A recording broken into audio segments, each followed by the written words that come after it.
Hello YouTube, it's Rom from Ramen Noodles TCG, and today I have a very interesting deck profile for you. So, I'm playing Horus Witchcrafter right now. I'm doing okay with it at locals. My current record is 5 wins, 3 draws, and a loss. So, I'm not doing too bad. Keep in mind that this is during national season, so basically everybody is at the NAWCQ, and I'm playing against a lot more, I guess, slightly weaker competition. I'm playing a lot more new players and that kind of thing, so it's basically the only way I can actually get tops with Witchcrafter. This deck isn't great, but I think it's a lot of fun, and I've actually been working on this deck with a friend of mine. Horus Witchcrafter was his idea, but I helped him work on the list, and this is what I ended up playing. I'll link his channel down in the description, so you can check out his stuff. So without further ado, let's get into the deck profile. So for the Witchcrafter monsters, starting off, we have 3 Shmieta, 3 Jenny, 1 Pottery, and 1 Pittore. This is for the little witches. So, if you aren't familiar, the smaller Witchcrafter monsters all have an on-field effect to tribute themselves and discard a spell, to special summon another Witchcrafter monster from the deck. So, this is the main gimmick of the deck. They all discard spells, and this is an inherently flawed gimmick because discarding spells is just, it's a pretty hefty cost. So each of these monsters tries in their own way to make up for that. So they all have a graveyard effects. Shmieta is the best one. That's why I'm playing 3. She's Foolish Burial, so you banish herself from the graveyard to dump a Witchcrafter card. You can dump one of the other witches, or you can dump one of the Witchcrafter spells. Jenny can banish herself along with a Witchcrafter spell to copy the effect of the spell, so you can get either extra revives, extra searches, or God forbid, if you really need to do this, you can fusion summon using Jenny. If they negate your fusion spell, or you just have to send the fusion spell. Things can get pretty awkward, especially if you don't have a bunch of spells in hand, but I'll talk about that a little bit later. So I'm playing 1 Pittore and 1 Pottery. So Pottery banishes herself from the graveyard to add back a Witchcrafter card when you have an empty hand. Pittore is Dark World Dealings. She banishes herself to draw and then discard a Witchcrafter card. So these are the little witches. I'm playing 8. This is a pretty standard lineup, I think. Maybe some people don't play the 1 Pottery. Pittore might be cuttable in some lists, but I think this is pretty standard. For the big Witchcrafter monsters, I am playing the 1 Hane, the 1 Madame There, and the 1 Golem Aruru. So, Hane and Madame There are interruptions. They discard a spell to... Hane is a pop. Madame There is a negate. She negates all face-up monsters currently on your opponent's field. They're both once per turns, but, I mean, you have to discard anyway, so it's not like you could really use them again if they weren't once per turn. These girls are fine. They can kind of brick your hand, which is why Pittore is so important. And also the Horus cards can help get the bricks out of your hand, which is pretty helpful.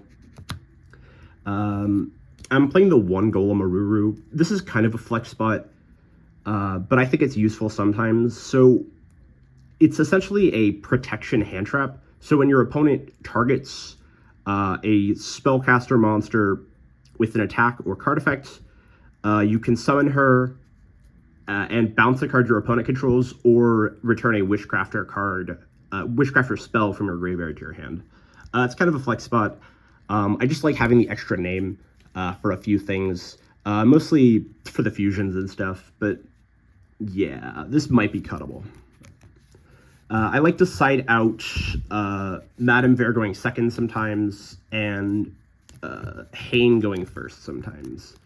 But overall, this is fairly non-negotiable as far as the Witchcrafters go. So for the Witchcrafter spells, I am playing 3 Creation. This is the Searcher. 2 Confusion Confession. This is the Fusion spell.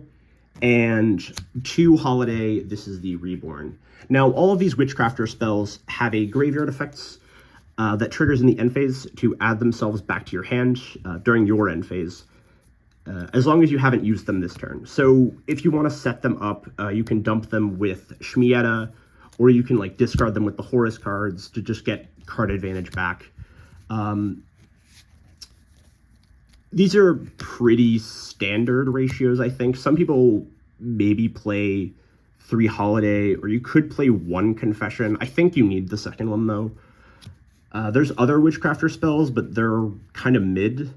Unveiling summons a Witchcrafter from hand, which is really sad. You go -1 for a card that's gonna minus you already.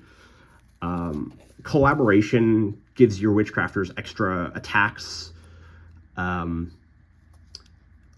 Buy Street and Scroll are they replace themselves essentially as far as discarding.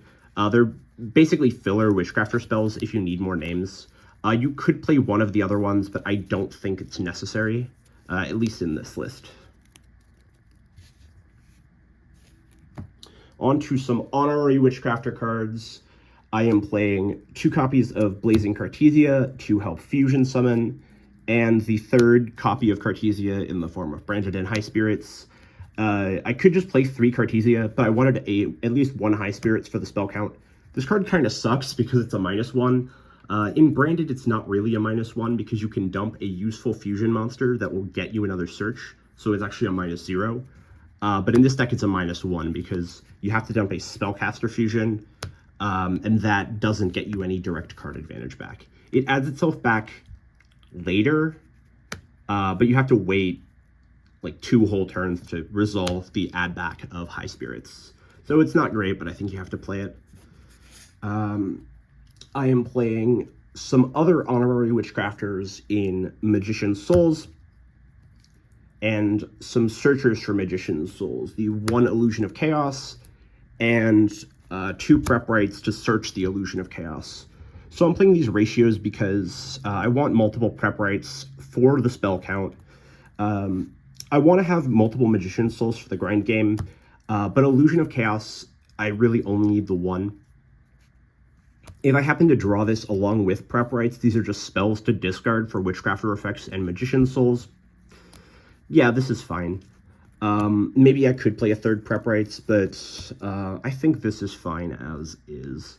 Magician's Souls is pretty good in this deck because it can help you set up your graveyard with either Imseti or one of the bigger Witchcrafter names to either revive back with Holiday or use as fusion material. There's also some other spells that you can send to get value, which is really nice. Magician's Souls also triggers your fusion a lot of times, which is pretty good, but I'll talk about that later.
So I'm playing a pretty basic Horus engine.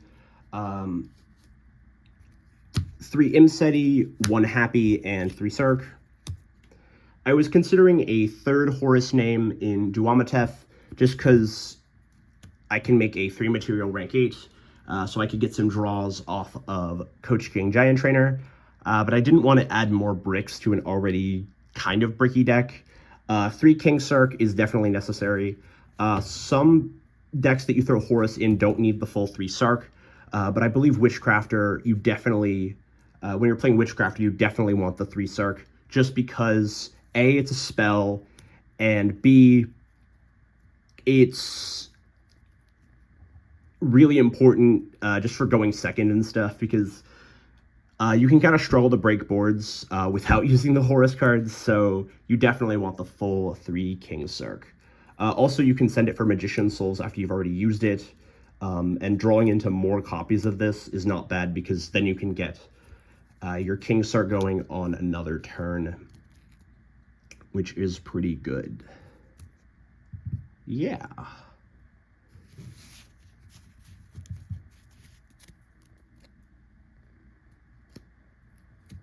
Imseti being a spellcaster is also pretty relevant for a lot of different things. So on to some utility spells that are not necessarily staples. I'm playing 2 Magicalized Fusion, 3 Duality, 2 Restage, and the 1 Right Hand. So Magicalized Fusion is Miracle Fusion for spellcasters. This helps you make Vice Madam, which is the fusion. It's a really good extender. It's a really good top deck. It clogs at 3, which is why I'm only playing 2. But it's quite good.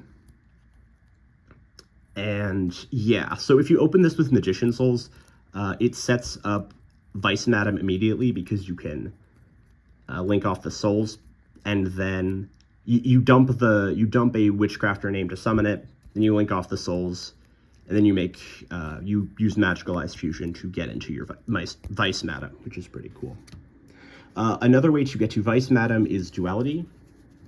Now, Duality is incredible for this deck, because it is both good discard fodder and a good way to get to your fusions. So you contribute a light or dark monster, and then special summon a light or dark monster with the same level but the opposite attribute from your extra deck.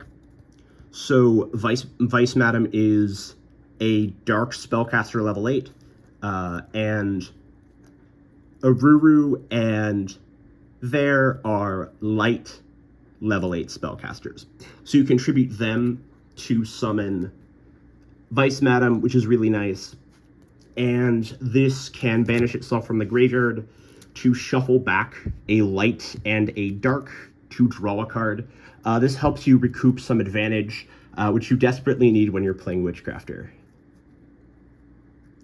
This card is genuinely insane in this deck. You can also make Dragoon, which is really cool. And yeah, there's just a lot of utility with Duality, and the deck got a lot better when this came out. Speaking of recouping advantage, we have 2 Magician's Restage and the Right Hand. So Restage is a reborn for level 1 spellcasters, and when it's sent to the graveyard, you can search a Magician continuous spell, so Right Hand. This is a little bit of a hand advantage engine to make sure you have enough spells to play, but Right Hand is also a pretty solid interruption on its own. It's a mandatory spell negate, similar to something like Angel Ring, which is really cool.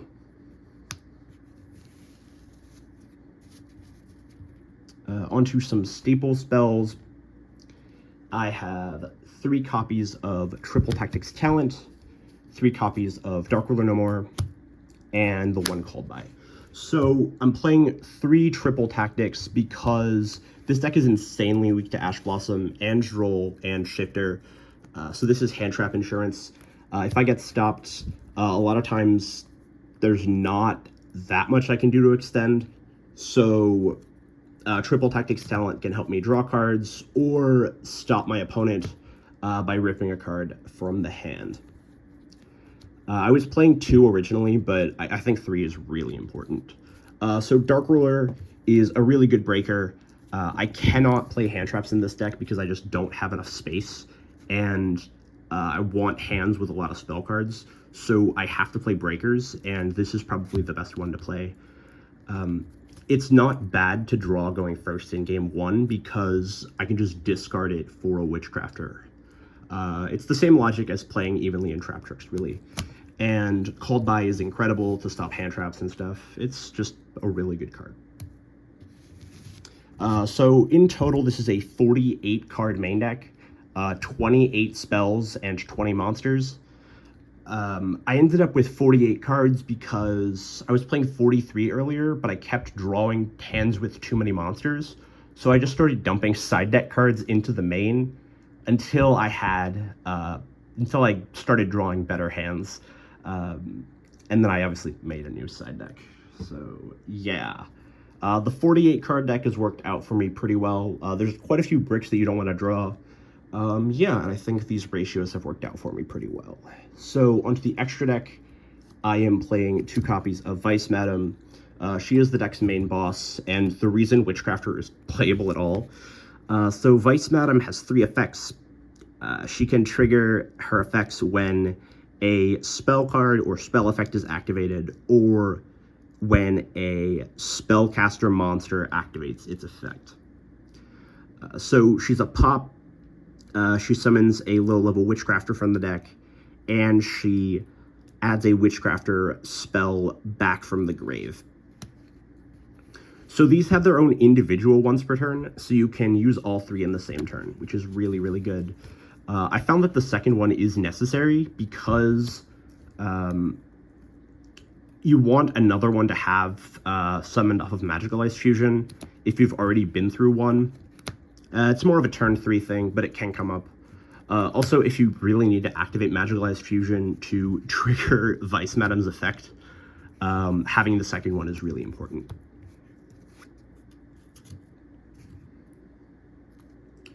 Moving on to some links, I have Artemis and Anima for link 1s. So getting your Witchcrafters into the graveyard is really important, and these link 1s help you do that.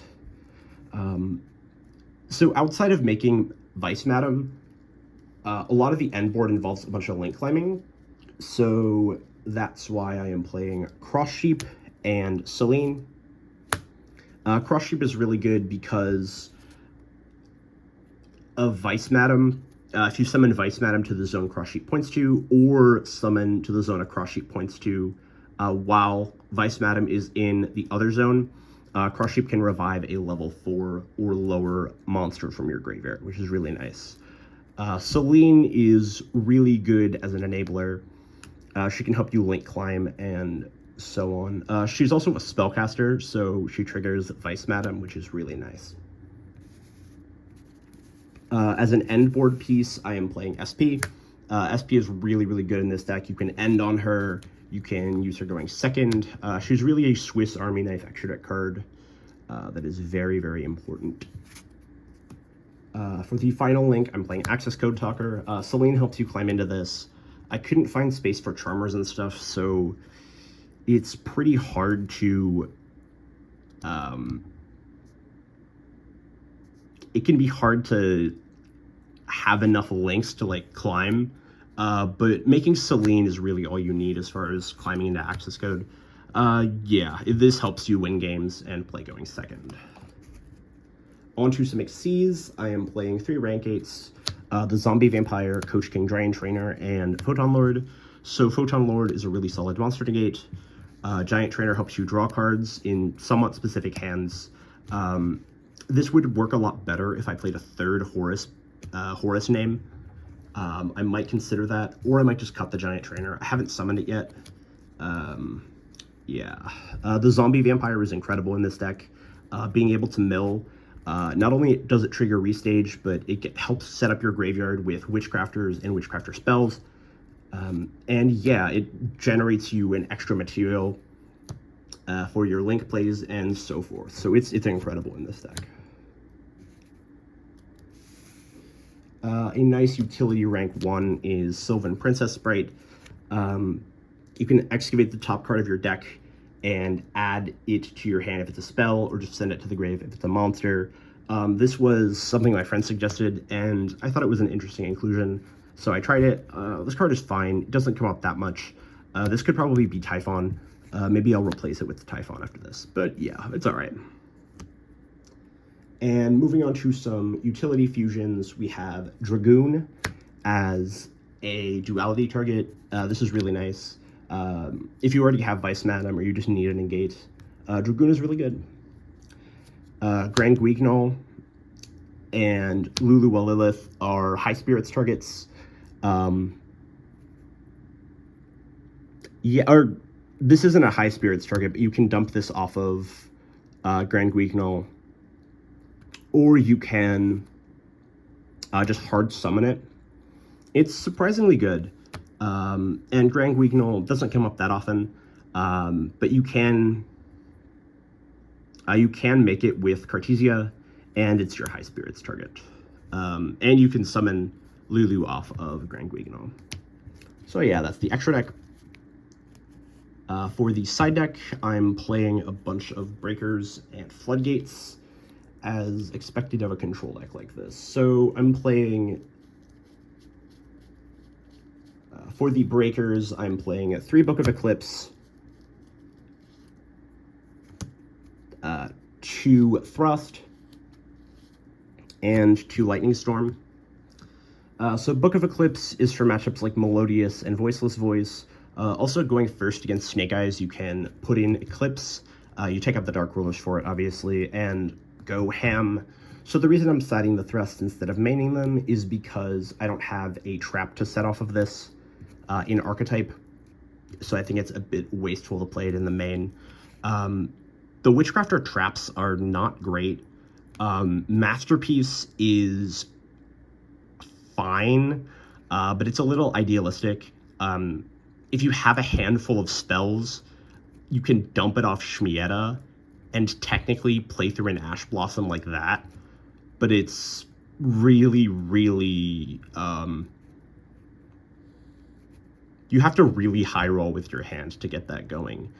And Patronus is pretty good for the grind game, but it's just a little too slow, because it only recycles your spells, so you have to banish multiple spells off of Jenny, and then add them back with Patronus, and that just takes too long. And by then you're already dead, so if you play it, it's most likely just going to break your hand instead of actually being useful.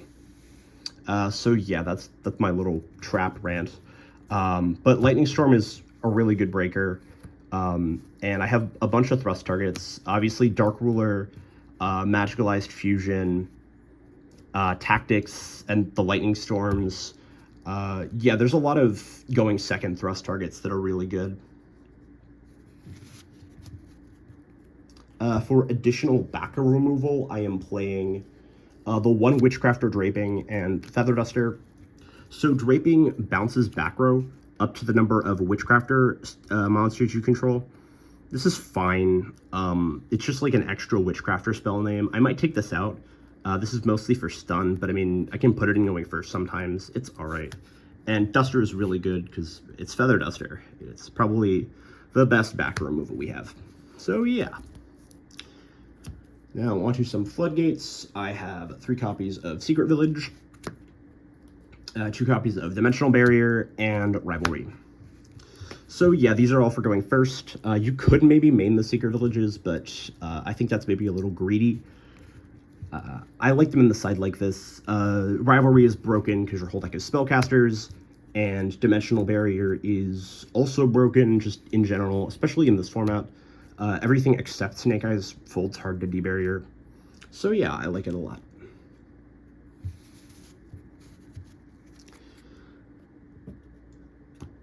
So yeah, that's the deck profile.